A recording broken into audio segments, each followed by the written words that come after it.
we start, I have here a tray which I had some flour and I've actually toasted it in my oven until it starts to go kind of like an off-white and slightly toasty color.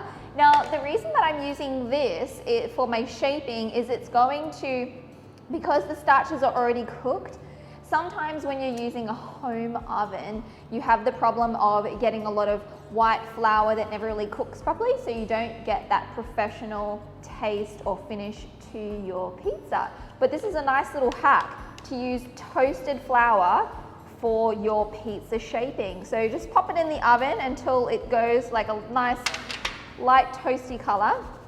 And then when it comes out, just give it a good sift. And then you can just transfer that into a jar.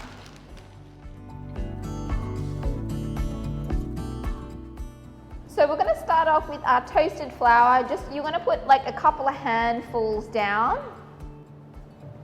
And we're going to take one of our larger balls of dough and pop it on top of that flour. And then we're going to flip it over. And now what we're going to do is take our arms, put them out nice and straight. And we're going to use our hands here.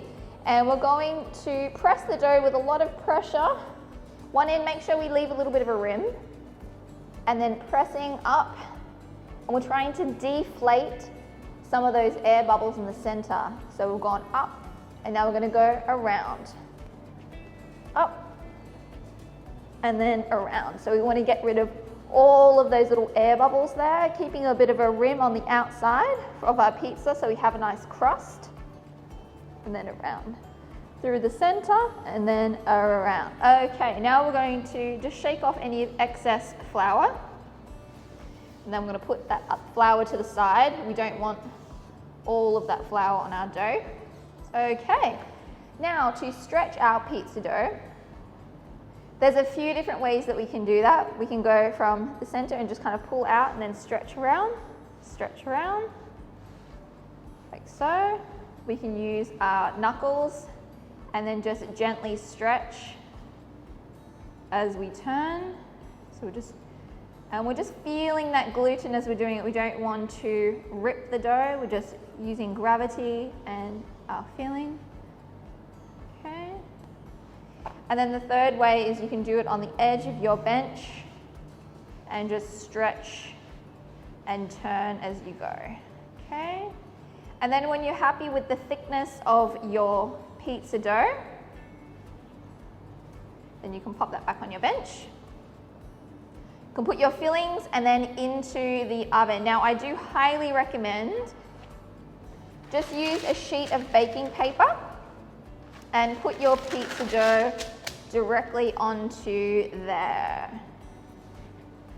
All right, I think I'm happy with this. We're going to get that on.